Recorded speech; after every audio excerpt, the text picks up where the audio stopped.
So you decide you're gonna beat the draft board, you're gonna join the United States Air Force. But then you kind of realize something that, as a gun guy, doesn't make you too happy. You see, the United States Air Force was at the time issuing a snub-nosed revolver. Now, I think we all as gun guys can realize that's not the best thing you want to take into a very hot conflict. So you're a gun guy, you've got to go to Southeast Asia, you don't like the pistol you're probably going to get. What do you do?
All right, y'all, to properly appreciate truly the gravity of this Restomod, and it is the gravity because this is going to probably be one of the most important Restomods that we do in our career here at Alchemy Custom Weaponry.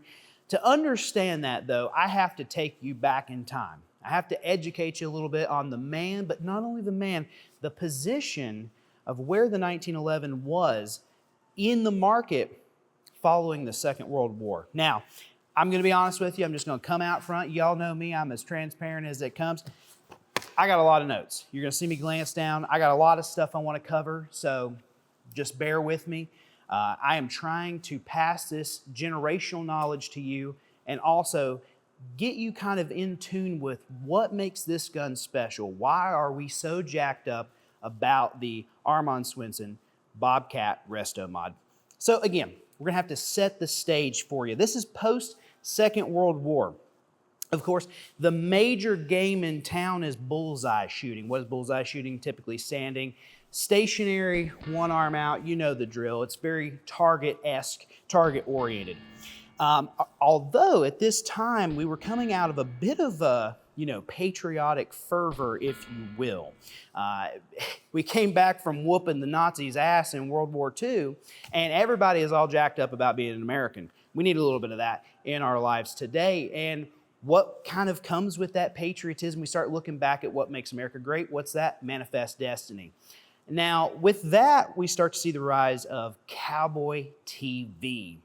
We've all been there. You've all watched a movie and you thought, I got to have that gun.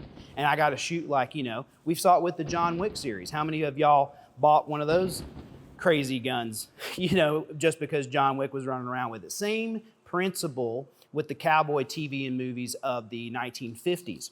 From that came cowboy fast draw. And I am talking legit, steel line, leather holsters, lean back, fast draw action. And the fun fact about that is nowadays we do that with wax bullets. Back then they did not, and people shot themselves in the foot a lot. So, definitely a good move there to go to wax bullets. But fast draw, or leather slap as it were, was kind of the rising competition to rival bullseye. And it didn't necessarily rival it per se because it's completely two different shooting disciplines, but it was rising in popularity in America, especially in the Southwest. Now, in the Southwest, there is a Marine officer, Jeff Cooper. You may recognize that name, World War II and Korea veteran, as well as doing a lot of other stuff. Of course, API within the gun sight. We kind of call him the guy who modernized the two-hand shooting grip. Jeff Cooper is an important figure in history. He's an important figure in this gun's history. So Jeff Cooper begins running leather slap out in Big Bear, California, okay? Now, the difference between Jeff Cooper's version of this leather slap and what you saw elsewhere is that Jeff Cooper was a bit of a shooting capitalist. What do I mean by that? He kind of didn't care what holster you used. He didn't really care what guns you used. In fact, and Cooper would retain this mentality even through the birth of IPSC, which we're going to talk about here in a minute. He wanted people to innovate. He wanted companies to change the way they did things. He wanted people to create in order to figure out what's the best way to be most effective in this kind of style of competition shooting. So leather slap grows in popularity in the Southwest. Cooper, he becomes one of the big rising stars in this, especially Big Bear. And it kind of evolves. It goes from, yes, we were doing this leather slap, we're doing this fast draw competition, but now Cooper, again, a Second World War combat veteran, as many of these men were at this time, Second World War and Korea, they were now wanting to change the pace of this to a little bit more of a combative, or what we call today practical, shooting style. So with that, we started to realize that a lot of the gear, a lot of the guns, they weren't really set up well for this new kind of rising practical shooting or combat shooting that was taking place out in Big Bear with what was now growing to be called the Southwest Combat Pistol League. Now, I know what you're thinking at this point. You're like, Eli, you're just throwing all this history at me. This ain't got nothing to do with the gun sitting out in front of me. Well, guess what? You're wrong. We're getting to that right now. As I mentioned, we're starting to get into a point where all of these different types of shooting, different types of holsters, the different positions people were finding themselves in on the range during these drills, during these stages, if you will, they started to realize that a lot of production guns lacked really what they needed to be able to be competitive. And of course, humans, we know this from racing cars, we know this from literally any form of competition, humans will always try to get an edge up. And that's when gunsmiths, certain gunsmiths started to kind of come out of the woodworks, people who were really creative, people who were willing to innovate and take feedback from shooters and also be shooters themselves to create these guns that were designed specifically for this combative, practical shooting. And that is when, my friends, Armond Swenson comes into the story. Now, I'm going to save you a little bit about Armond Swenson. Like, this could be we could go for hours and hours, me going on a big documentary, if you will, about Armond Swenson. I could start this out saying, born in 1916 in California. Well, I'm not going to do that to you. There is the internet. If you want to look some more of this stuff up, feel free to. In fact, I highly encourage it. Where I want to start this off, though, is where we just left, and that is, where's Armond Swenson to this time? So Armond Swenson really was known as a bit of a mechanical genius, mechanical wizard even, someone says. He had a background in racing boats, he worked for Boeing, he built custom rifles, he was even a sailor. I mean, truthfully, the man lived a hell of a life. Most importantly, though, I think of all of those things, for what he created in the world of the 1911 was, Armond Swenson was a shooter. And it's clearly evident when you handle some of his guns that he was a shooter. So Swenson participated in some of the Southwest Combat Pistol League shoots, and he was actually a fairly accomplished shooter. I mean, he wasn't, winning things left and right, but he was a fairly accomplished shooter and understood what was needed to be competitive in the Southwest Combat Pistol League. Unlike many of the day's custom 1911 Smiths, who they specialized in bullseye, Swenson's early exposure to practical shooting and willingness to create led many of the league's top shooters to his door. Because Swenson didn't look at a problem and saying, well, that's not the kind of gun that I built. He thought, hey, if that's what you need, I'm going to be able to make it. My buddy Jason Burton has a really good, and Jason's, by the way, a big Swenson guy. Jason has an excellent kind of saying about Armond Swenson in this time period, and it's innovation through necessity. Now, let's take a second. We have to think about the world we live in today as far as shooting goes. Truthfully, there isn't a lot of innovation through necessity because we've got a little bit of a plateau as far as handgun development. Let's be honest. Handgun development really started plateauing after 1911, if you ask me. But, Jason really, as a gunsmith, has a good insight to this because in this time, they were creating guns, they were building guns for a purpose. Okay, not because they look cool, not because this was aesthetic, for a purpose. And so that's the guns that Armond Swenson built, and that's what he was most known for. Now we got to get into Armond Swenson and why it is such a big deal. We think about this all the time. We take for granted that we live, as our company owner says, in the golden age of 1911. We take that for granted. When Armond Swenson began working on Colts in the 60s, there were not parts catalogs. You need to understand that. You were going to be using either commercial Colt parts, you're going to be using USGI parts. You really did not have a large spectrum of parts. You couldn't say, oh, I want to throw an AMB safety on there. Let me go order one from Wilson Combat. You can't do that back then. You had to make it. And this is where Armond Swenson begins to separate himself from other gunsmiths of that time. Swenson was the first to popularize the square and checkered trigger guard. Now, that modification hasn't aged as well as some of the others. Unfortunately, I think it's gangster as hell, but it unfortunately has not aged the same way that some of the others, and that partly has to do with just how we manipulate the guns, how we handle guns today. At the time, you have to understand, let me paint the picture again for you. We were coming into a new era of shooting. For, 40, 50 years prior, we shot one-handed. Now we were beginning to shoot two-handed, and truthfully, this is the early stages. We didn't know about the full thumbs forward. I'm sure some people were doing it by accident. We were trying to understand how to better handle this gun, get better follow-up shots under recoil, shoot faster, shoot more accurately with the two-handed grip that was extremely new at this time. This modification has its roots. It wasn't technically Armond Swenson who came up with it. That's actually attributed to Gene Shuey. He was another shooter for the Southwest Combat Pistol League, and he kind of came to Swenson with this idea, and of course Swenson followed up with it, stretched the trigger guard out, checkered the front, gave you that kind of purchase there on the front of the trigger guard. Of course, most people don't do that these days, but certainly that aspect actually followed two-handed shooting well into the 1990s. I mean, we look at some of the, and I can't believe I'm using this as an example, you look at some of the Glock handguns that were coming in the 80s and 90s, and obviously even today, they have that squared off trigger guard with texturing in the front. Where'd that come from? Sure as hell wasn't Gaston.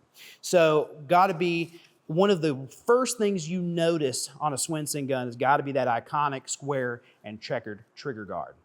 Now this next thing, while it's not Swenson's brainchild per se, he was the first to popularize the use of K-frame Smith & Wesson revolver sights on a 1911. Now, you can find some 1911s from even the pre-war period that had a version of this going on, but Swenson really was the one that kind of took it and ran with it.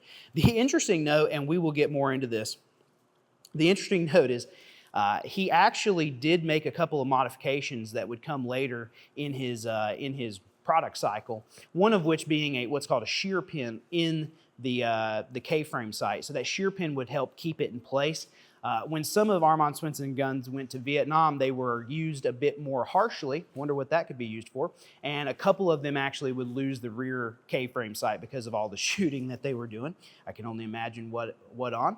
And later on in the very, very early 70s, Armond would add a shear pin, typically with the first initial of the last name of the person who owned the gun stamped onto the shear pin. Very cool, kind of side antidote. Swenson, now he did develop and he did patent the ambi safety. We take that for granted today. You see so many production guns with the ambi safety on them. You kind of take it for granted. You don't think about where it comes from. I get it. But you need to know that Swenson definitely kind of was the pioneer in the ambi safety world. Now, I know what you're thinking. You left-handed folks, you people cursed by God, you're thinking, oh, Armond Swenson was one of us. He understood us. Absolutely not the case. Armond Swenson did not do this for right-handed shooters. What did he do it for? Well, there was a stage that was very popular in early Southwest Combat Pistol League shooting and actually would go on to be something very popular in the early days of IPSC, and that would be the weak hand draw. You would actually see a lot of folks move to the cross draw because of this as well, because you could reach in with your offhand backwards, draw the gun, and manipulate the safety with your weak hand. So a lot of people think it's for lefties. Actually, its roots, again, are in competition. As I have to reiterate over and over, this is innovation through necessity. The competition world drove Armond Swenson. It drove all of these gunsmiths to create the guns that they did, and that's a really cool, really unique thing. And obviously, all of these things from competition trickle down into practical and combative shooting that we know today.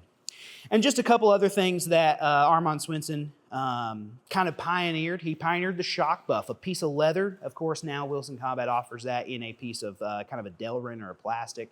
But back in the day, Swenson started it with leather. He also had leather base pads on magazines, a very early bump pad or drop pad, if you will. And then, of course, Swenson's very famous for hard chrome. Again, let me make a little bit of clear on the hard chrome aspect. We typically see hard chrome touted, and of course it deserves it. Unfortunately, the EPA has forced us to move away from hard chrome ourselves to CRN or chromium nitride. But back in the day when you could ship a hard chrome or a gun and FFLs weren't important, hard chrome was initially used in guns not for the protective attributes of the finish, but rather for the frame to slide fit. What do I mean by that? A lot of these early guns that Swenson worked on were actually GI guns. As we know, and I've talked at length about, the GI guns are actually not fully heat treated. It wouldn't actually be, Remington Rand actually did discover fully hardening the slides during the Second World War, but Colt actually wouldn't start that until directly post-war. So on many of the pre-1948 guns, you would see either partially hardened or not hardened at all. A lot of these guns, because of what they were, GI surplus guns at this time period, were cheap. A lot of people bought them through the NRA, or they bought them for, however much, $20 back in the day at their local hardware store. That they were great base guns to use. And they noticed that when you shot the gun a lot, over time it loosened that frame and slide fit dramatically. Okay, what Swenson found was hard chrome almost set the frame and slide fit to a degree. Yes, it would eventually work itself loose, but we're talking thousands of rounds versus, much less than that would the gun not be hard chromed. So typically, like I said, you see a Swenson gun, you think square trigger guard, you think, K-frame sights. Obviously, the matting that goes along with that to hide the work used for the K-frame sights is typical. And then you see hard chrome. And it is really, really, really a unique thing. Again, copied by many gunsmiths. It wasn't like Armond was the only one building guns like this, but he definitely built a unique gun. He built a Starkin gun, and to me, he is one of the deans, one of the fathers, one of the patriarchs, if you will, of the custom 1911. And we owe, as an Alchemy custom weaponry, as a custom 1911 company, we owe a lot to the road in which he paved for us to walk down. So we talk about, Armond having the guns used in competitions or being used as carry guns or defensive guns. Let's think about the time period. This is the late 1960s. Where's the U.S. in the late 1960s? We're in Southeast Asia having ourselves a grand vacation, a lot of napalm, a lot of automatic fire. It's a grand time. And it just so happens that a lot of Armond Swenson's guns happen to find their way over to Southeast Asia as well. And it just so happens that I happen to have one of those right here. All right, y'all, now we are on the range, and as I alluded to in the studio, I have a special treat for you, and of course it's going to go into our Restomod. As we talked about, some of Armond Swenson's guns ended up going over to Southeast Asia for the Vietnam War. I happen to be very blessed to own one of said guns. Now, this is cleared, just so everyone knows. Yes. And we are out here at the beautiful, help me out here? Tarentum Shooting Club. Shooting Club. Yeah, absolutely. Tarentum Shooting Club, and right near Cabot, Pennsylvania. And it's beautiful. So it's gorgeous. We're super thankful for that. And we also are super thankful we get to share this piece of history with y'all. So this is an original live Swenson Bobcat. Started life as a 1966 Colt government model, was lopped off to approximately a commander size. I mean, give or take a hair. Give or take, yep. It has a few classic Swenson's features I want to talk about with you real quick, but we also want to get some shooting, so this is going to be a little bit of a crash course. Of course, we have those K-frame style sights. Then Swenson matted the top. Now, he did this partly to hide the dovetail cut that he fills in for the K-frame sights, but also, and Nick, I know that you're going to see that barely. I see it right there. That's your barrel positioner. Now, I can't show you in this camera here the barrel positioner, but we'll try to get you some close-ups of that. The barrel positioner is essentially this welded tab that pushes the barrel down on its lugs. Yeah. I mean, listen, guys, this is 1968 when this gun was ordered, 69 when it was built, 70 when it was used in Vietnam. there was no parts catalog. We Yeah. can't really take like, oh, you know, haha, it's so funny that they did that, because really they were just, you know, working with what they had. Of course, it does have the full-length guide rod, full hard chrome lower, and this is a two-tone gun, which is actually a little bit uncommon in the Swenson world. Two-tone guns are a little bit uncommon. You got the French border. I've got an Armond Swenson stamp here. There's one on the other side as well. I don't want to put it downrange. Classic ring hammer, short trigger. At one point, I think Jim Wood, who is the person who ended up ordering this, we'll talk about that briefly. Jim Wood may have put like a Target shoe on it, but he has now since taken that off, and I didn't have it when it came in. Squared and checkered trigger guard, 30 LPI, front strap checkering that stops a little bit short of obviously the frame radius. Of course, we have that classic Commander beaver tail, arch mainspring housing. You can tell this gun has been used. It's not a pristine Swenson Bobcat, but it has honest wear on it, well, and it looks good. It went to Vietnam. It went to Southwest or Southeast Asia, you know, so we can't really be too upset. I know we're in a little bit of a rain. Honestly, that's this gun's at home right now. Very fitting, very Vietnam. And I'm definitely going to soak this freaking thing in all as soon as we get off this thing. So of course, as I've mentioned before, Jim Wood would end up changing his stocks from Packmeyers, which were what he used in Vietnam, to Harrods. We come around here, we can actually see a handmade extended thumb safety that Armond Swenson made.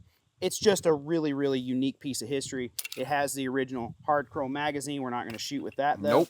I do also, just for the longevity of the gun, I have special ammunition that is loaded to about 200 grain bullet, 5.3 grains of powder, so about 800 feet per second. Okay. Should be nice to shoot. Yep. So I'm going to put my ears on. Yep. And y'all, we're going to bring you, this is some really, really cool stuff, okay? Because you don't get to see a Swenson being shot very often. I certainly don't shoot this gun very often myself. One of the reasons why we wanted to do a Restomod, so that we would have a Swenson we could actually shoot and enjoy. Not saying you can't shoot these guns. It's just one of those things where if something goes wrong, who's going to fix it? You know, and it's a little bit of an investment gun. So you can still enjoy it. You just have to be cautious. So with that, let's get a couple of rounds downrange with this Swenson Bobcat. Now, the interesting thing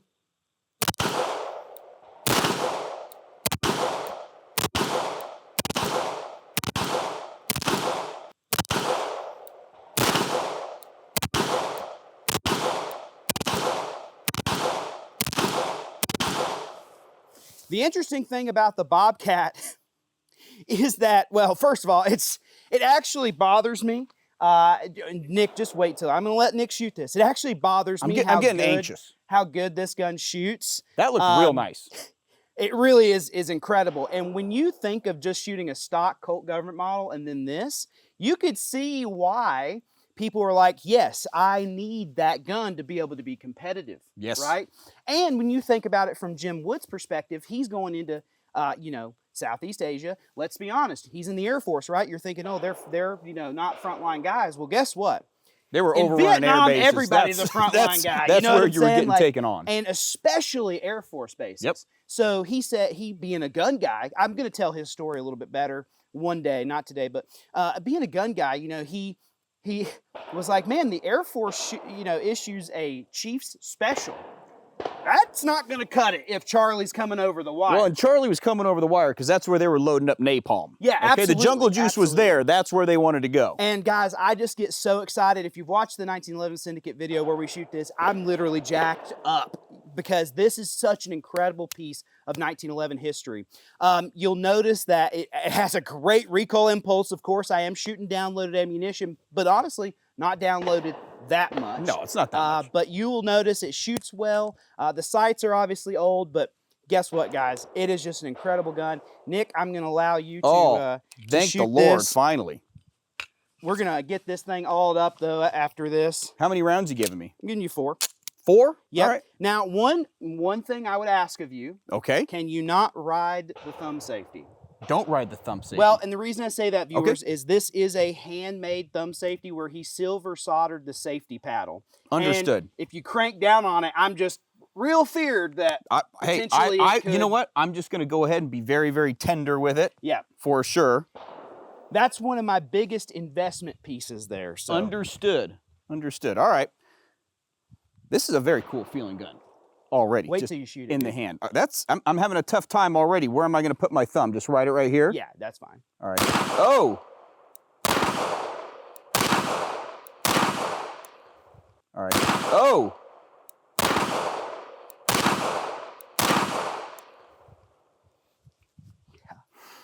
Yeah. Let me see that thing. That is, well, hang on. hands. Let me manipulate it a little bit. Do you mind? No, I'll be gentle. I just want to feel. And here's the thing is, that's 1968. Jim Well, and Wood. it's interesting to see that barrel positioner and how it's hitting right there on the top of the barrel hood. And you just get such a nice feeling gun. That recoil impulse is. It's crazy. It's actually really, really nice. And this trigger right here. The reset's incredible. Yeah. It's a nice rolling trigger, so like a bullseye shooting gun. At this time, Swenson was, I'm going to get this out of the rain a little bit. Whew. But Swenson was, let's talk about this. Swenson wasn't necessarily fitting guns the way we think about it. No. Yes, he was cutting hammer hooks and things, but one of his big deals was he would have a giant box of all these parts. Yep. And he kind of just, hey, that sear interacts with this a little bit better. That fits better. So he's not filing on it. That's where it goes. Guess what you just got? You got that. And there's so many classic stories of people sending guns and speccing them a certain way, and Swenson just not doing it. He did whatever he wanted. Well, that trigger, that rolls real nice. Like, that's the thing to understand is these sharp, crisp trigger breaks, and correct me if I'm wrong, were not as popular in the 60s and 70s, especially with bullseye shooting where they want that rolling trigger. Yes. That sharp break when you're going from bullseye to what later became IPSC. That was how the triggers were. It wasn't until, like the 90s that people really started getting into that sharp, crisp trigger break. You bring up a good point, and it's actually one that I've pondered myself as I get to my old age. You know, look at this. I know. I look like I'm retired. You do. And you bring up a good point. Rolling triggers are classically bullseye triggers. They are. And they're fantastic. I really like that trigger. Fantastic. Now, when you consider what were most people shooting at this time, revolvers, and with that good Smith & Wesson, honestly, I'm a long action guy, not a short action guy, but on your pre-war Smith & Wesson especially, you got that long action, and guess what? The hammer cocks and rolls off the sear. And that is a fantastic, if you've ever shot a registered Magnum, 38-44 heavy duty, 1917 triple lock, any of those, you'll know what I'm talking about. It rolls off just so nice. Yeah. Same thing with this. And I've got a couple of guns where I've had rolling triggers put in them just for, a little bit of testing. And it's the varieties, the spice of life. But after shooting that, I'm really liking it because that's the thing now is everyone's looking for that glass break trigger where it's just right on the edge. And you feel the hammer hook come off the sear, that, you still feel it, but it's like at the very end and it rolls off. You still can stage it. You can not stage it. I mean, we're not talking about a revolver. You can still come right to the break. And the thing about it just rolls off so nice. The thing I've noticed is... I can't tell the difference between my shots and your shots here. Right there in the same place. Yeah. The interesting thing too with that is that I've noticed, especially in modern shooting techniques and modern shooting styles, typically, like I said, we're shooting fast, right? We're shooting fast. We're wanting to get as much targets down, right? A lot of people, when they get that glass rod break, they have what's called the now syndrome. Yep. They jerk it. They get that, their brain goes, pull the trigger out, boom, and they jerk it. This, you're kind of pulling through that. Yeah, it's great. In a way. But truly, when I say that, and also on camera, and this is important if you're a Swenson guy, that Bobcat just ran every one of those rounds and actually worked. So the funny thing is, everyone, Wayne Novak, Ken Hackathorn, every person I've ever talked to, sat down with, anyone that's had a Swenson Bobcat, you know what the first thing they say when they realize I have a Bobcat? How'd it run? Does it run? Does it run? Wow. So the Bobcats, of course, you're changing a lot of dimensions on a government model in that point, and a lot of them, Ken's actually did not run very well, and a lot of them didn't. But this one, I have never had give me a hiccup, and that gun runs great. I couldn't feel a reason why it would. It's incredible. That's a great gun. So guys, listen, I know that you sitting at home, you think, oh, we're just shooting another 1911. What you just saw is history in action. Okay, and it's important to remember that. Yep. This is a gun that was built, it was ordered in 1968, built in 1969, and was deployed to Vietnam in 1970. And now today, 2025, okay, we're now putting rounds in the center of the A zone target like with relative ease. Yeah, and I mean, we're right here in doggone near Saigon, Pennsylvania, with Saigon, with the rain Pennsylvania. coming down, so it's pretty well deserved weather. Absolutely. So we're going to shoot back into the studio here because, of course, now comes the time. Yes.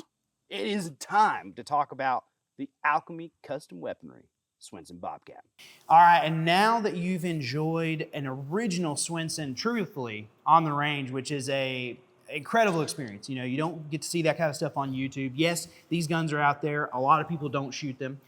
Which is a shame. Yeah, it is a shame. I will say, as the owner of this gun and also knowing what it evaluated at, I understand. Yeah, I understand it's perfectly understandable. Now, one of the things, though, that I want to talk about is when I first saw your Swenson, which was on an epic road trip last year. That's right. In yeah, June. That's right. Yeah, It's been a year. Yeah, you Okay. just got it, and he was talking about this gun, like just raving about it and giving me all the details. And in my mind, it sounded really cool, but I really couldn't picture what it was. And as soon as he busted that thing out, and I started looking at the matting on the slide top and French borders, like, you know, we call them American borders, of but course. you know, French borders, and then these skip line checkered grips. Yeah. Stocks. Grips. I'm going to call them grips, and we'll just agree to disagree. But seeing this gun with the square guard, like I said, we got to make it. We have to make it. And knowing that, and then actually being here over a year later and having our Bobcat tribute Restomod in my hand is pretty cool. Well, and the unique thing about this, folks, is this is the first time in the Alchemy custom weaponry Restomod history we've actually had the original gun present with us. Of course, I'm obviously biased because it's my gun. Yeah. But this gun exudes a lot more than just, it's not just an Armond Swenson gun. Of course, as we covered in the shooting, you know, I bought it from its original owner who took it to Vietnam. Yes. And I think that even that in itself is pretty interesting because, of course, because of the types of weapons used in Vietnam, we don't see a lot of Vietnam weapons on coming the commercial back. market. Yes, I mean, not it's as common. It's not like you go to the CMP and say, "Hey, can I get an M16A1?" You should be able to. You should. You should be able to go to the CMP. Hey, can I get a Huey attack helicopter? Well, you can.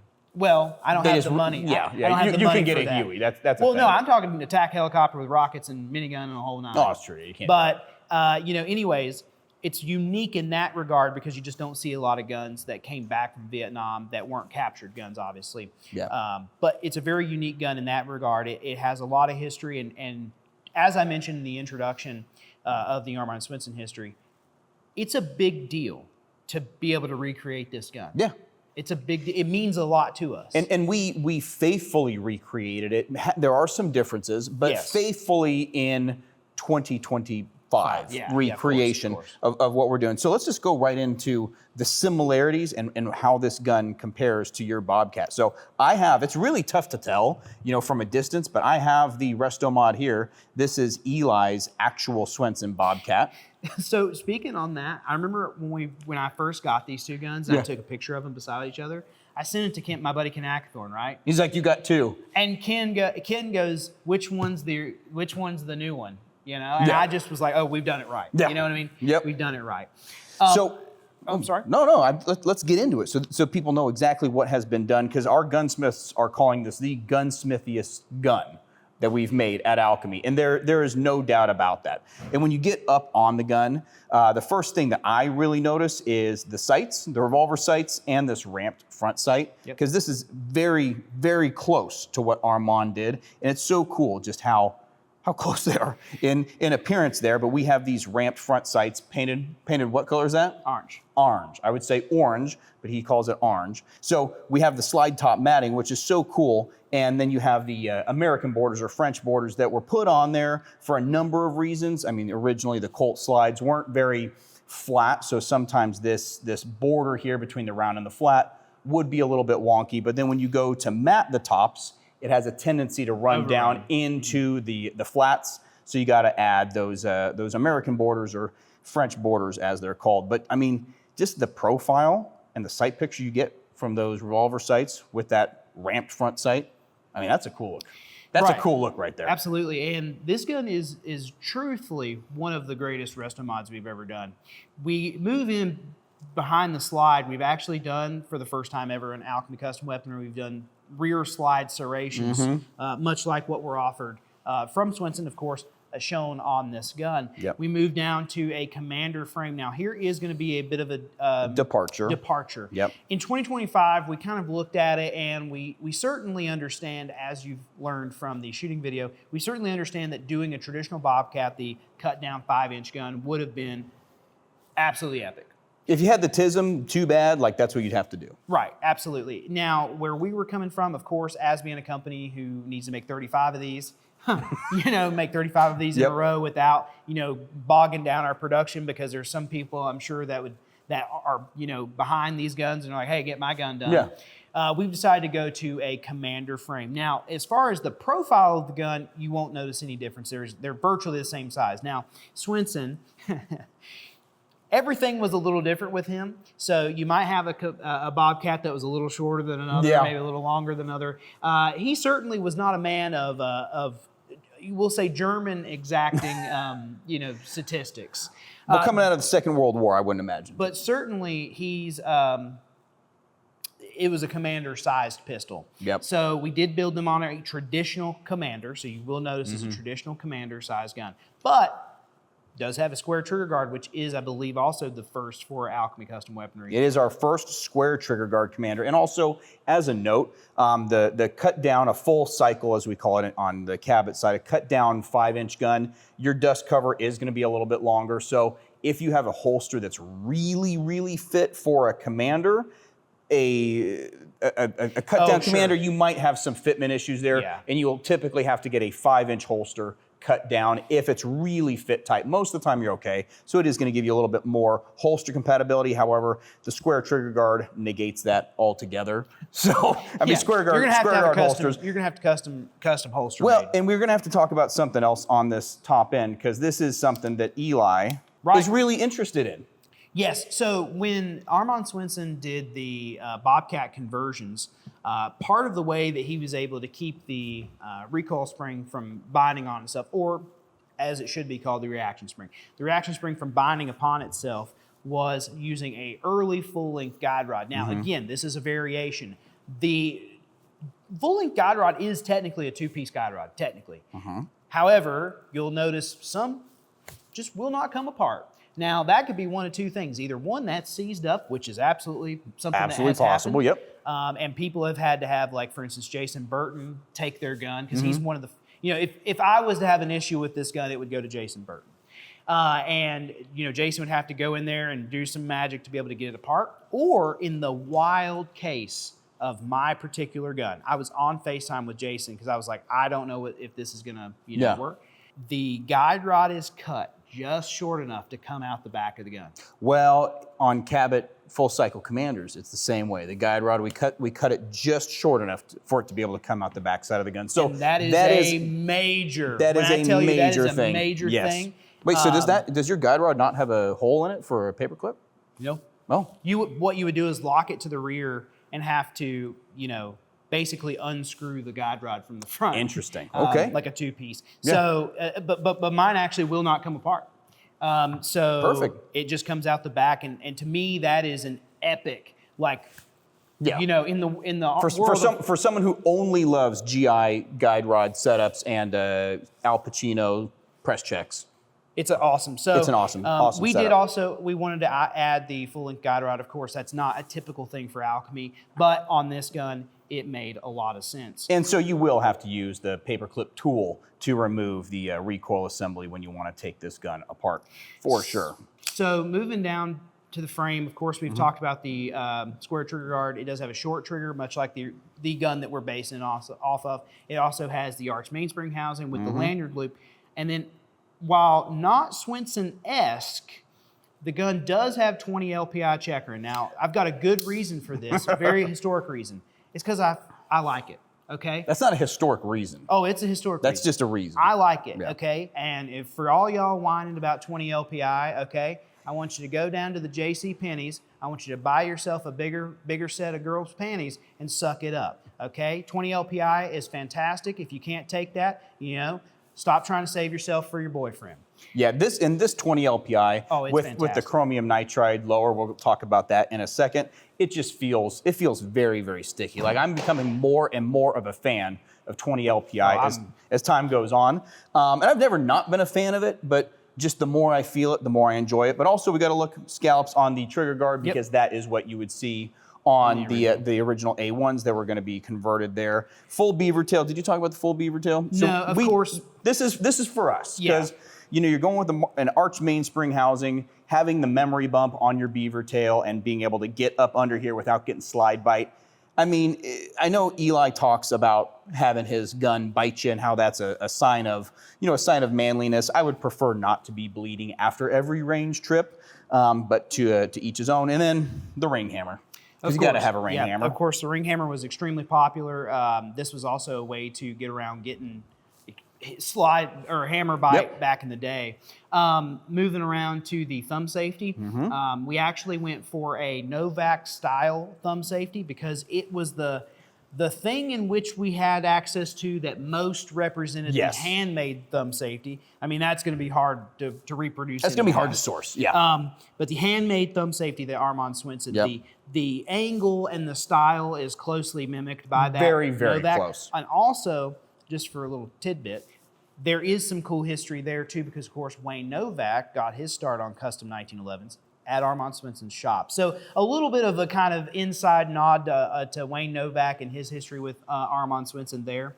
And then lastly for the gun, we have to talk about something that has just become a staple of guns of mine, the Harrod skip line checkered stocks. Harrod calls them now the D45s. I still call them a skip line checkered anytime you talk to me about them. But of course, those are the exact same. Think about this. The exact same stocks that have been made for decades and decades and decades. I mean, truthfully, it's the same. It's incredible. I mean, that's pretty cool. Incredible. You know, you may remember from the shooting segment, if I mention it, the gun, when it went to Vietnam, had a set of Packmeyers on it. Southeast Asia is not really kind to equipment in general, which of course is resulted in the gun's condition. But we chose, rather than do the Packmeyers, we chose to go with what the gun has on it right now, which is the Harrod skip lines that were put on right after Woody got home from Vietnam. Yep. So. One other thing that I think is really cool is we are going to be providing these pistols with Chip McCormick 8-round flat bottom magazines for a couple of reasons. Number one, I mean, that's just a cool look. It wouldn't look right with a base pad sitting out underneath there. Unless it was a leather base pad. Unless it was a leather base pad. He asked for that many, many times, and every single time I said, no. Simply not going to do that. Also, with this lanyard loop here, you can go ahead and pop open your favorite beverage. I know you've done that with your Swenson out there in the desert with Jake. But you know, at Alchemy Custom Weaponry, the details always matter, and as the Restomod series grows, so does our ability to incorporate more of the historical details that go with the gun. One kind of nugget you may not know, I guarantee if you talk to anyone that Armond ever called Lad or Laddie, which was something he certainly did a lot, that visited him down in California, they would tell you that when they walked into his gun shop, they would just saw boxes and boxes and boxes of cigar boxes with 1911 parts in them.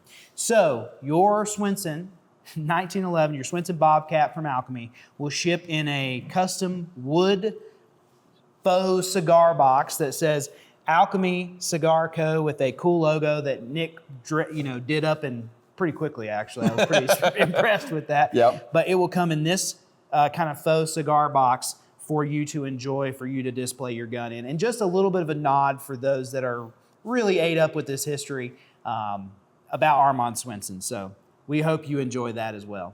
Well, you know what I'm going to enjoy? Taking the Bobcat Restomod out to the range. Let's go do that. That's right. All right, y'all. We're back on the range, and this time, no old Swenson, but our new Swenson Bobcat. So we're going to get that out. We're going to get that hot.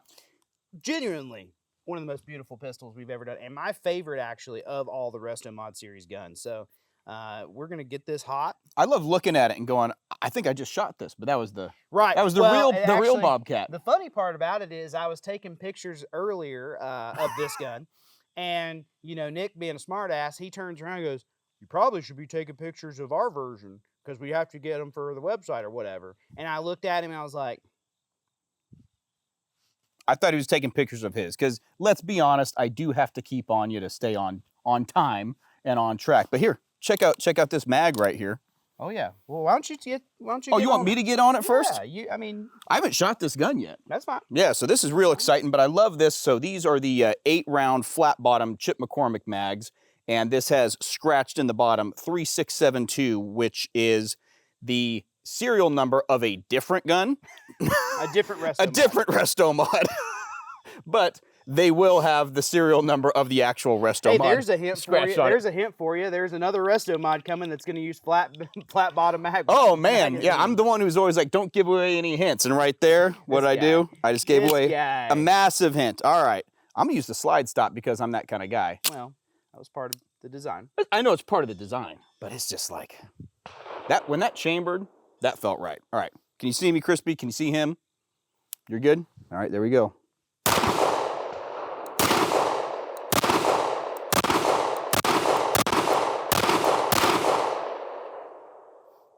We are certainly not shooting my reloads. We are certainly, A, not shooting your reloads, and B, this sight, so it's interesting, coming from your Bobcat. So his Bobcat, the paint has actually worn off the sight, so the top of the sight is black, and the orange is down at the bottom. So I was trying to get that same sight pictures as on yours, and I realized I had too much sight there, so I had to push it back down, but this thing shoots great. Yeah, of course. I love this gun. Yeah, and as far as shooting, I'm just gonna shoot you straight, okay, viewers at home. As far as shooting this gun, it's going to feel very similar to a traditional Commander from Alchemy. So if you're used to shooting a Commander from Alchemy, it's going to be very similar. The square trigger guard actually does add a little bit of surface area down there at the bottom for the support hand. And so, anyways, it's going to feel very similar to that. Whereas the Bobcat's a cut down government model. So it, of course, has a unique, very actually Cabot-esque Commander cycle. So very cool. So this is a little bit of a inside pins, friction.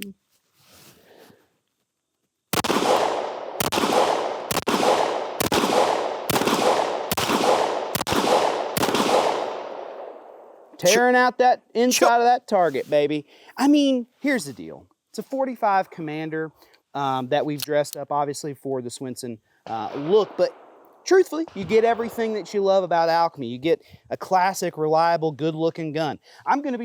Listen, again, I don't like saying stuff. You know, I don't like... He doesn't like talking? I don't think that's what anyone would ever say about you is you don't like talking. Yeah, okay, so listen, guys. We've loaded up for another magazine. I try to be pretty, respectful. Everybody does what they do really well. I'm gonna be honest. Fine, I can't imagine there's another Commander size 1911 that I would want. I mean, this is perfect. In fact, I will probably own this particular gun, to be honest with you. So I just think that if you're someone who loves a classic 1911, and also, by the way, as we alluded to earlier, the Swenson guns were a 30 LPI checkering. This is 20, and baby, 20's the way, okay? And anyone who says different is a slack-jawed you-know-what.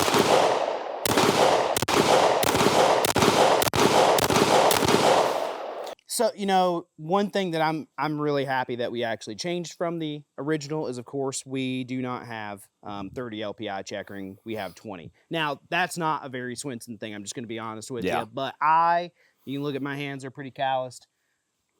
I'm not even going to talk to you, Nick. And I love 20 LPI. I think it really helps you handle a 45 ACP. I think especially on a Commander. Because, of course, Commanders are going to recall a little more. Not substantially, but a little more. Not crazy, but they're a little bit more. And then, of course, on the back strap, we have a vertical arched mainspring housing with your own bottle opener. That's it. And that is very similar, of course, to the original gun we've based this off of.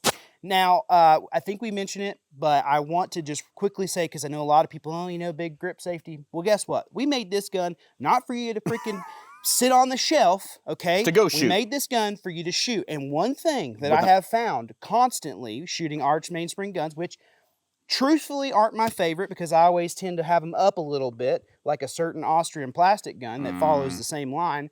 What I have found, though, is that especially drawing from the holster, okay, gun's empty, but drawn from the holster quickly, especially because I ride the thumb safety, I don't always get a good purchase on the grip safety itself. Now, a lot, squeeze the gun hard. Again, the way It's that just I'm, the shape of his hand. it's the way that I shoot my 1911s with my thumb riding the thumb safety. The proper way to shoot Look at how two-handed much it modern opens up 1911s. versus here, Yeah. right? If you shoot like this, you won't have a problem. But right here, Yep. you now have a little bit of an opening. And without that memory bump, I've found with arch mainspring housing specifically that I will be doing a drill, like a bill drill or what have you, draw the gun, get a high grip on it, and I will find that I didn't depress the grip safety correctly. So we kept the memory bump on there for... Let me handle this too, because that 20 LPI is nice.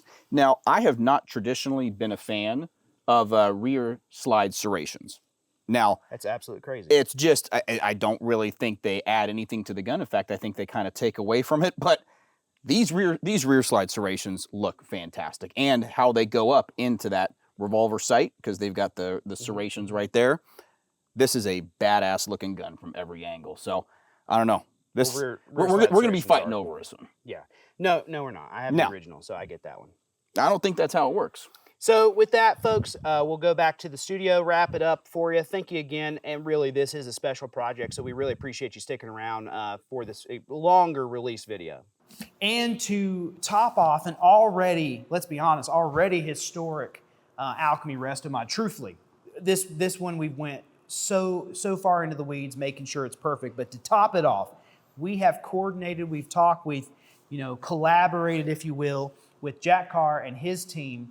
And this gun is actually featured in a small part in Jack Carr's newest book, Cry Havoc. So, of course, the Cabot family and the Carr family go back a long time. Oh, Actually, yeah. in fact, our owner, Rob Bianca, knew Jack Carr well before Yep.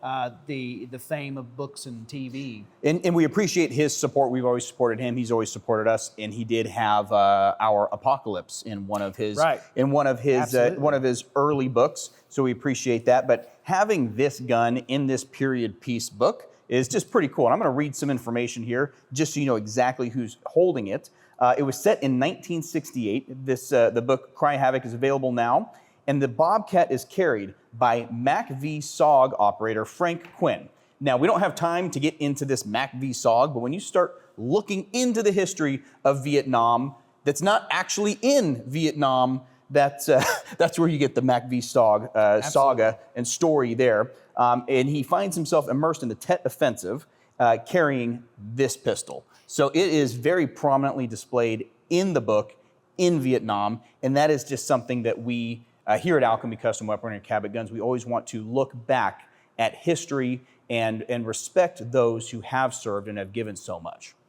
Absolutely. So we are so proud to not only bring you an important tribute to 1911 custom history, not only be so honored that it is, in a way represented by Jack Carr's newest book, his first period piece. But of course, we also want to take this time to give a huge shout out, huge thank you to the thousands and thousands of Americans that served during the Vietnam War. Of course, this gun came back with its owner, but so many people were unfortunately gave their lives in Southeast Asia. We want to take some time as Alchemy Custom Weaponry to honor their service, honor their sacrifice. If you know a Vietnam veteran, let's be honest, guys, those guys are starting to get up, up in the age where we used to go, oh man, that's an old World War II veteran.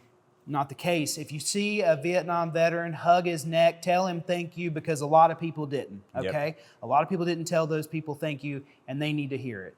We really appreciate the sacrifices they gave, this country.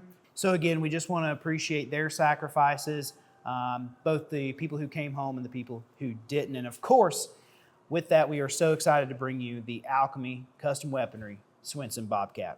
Thank you so much for joining us. Keep cocked and locked.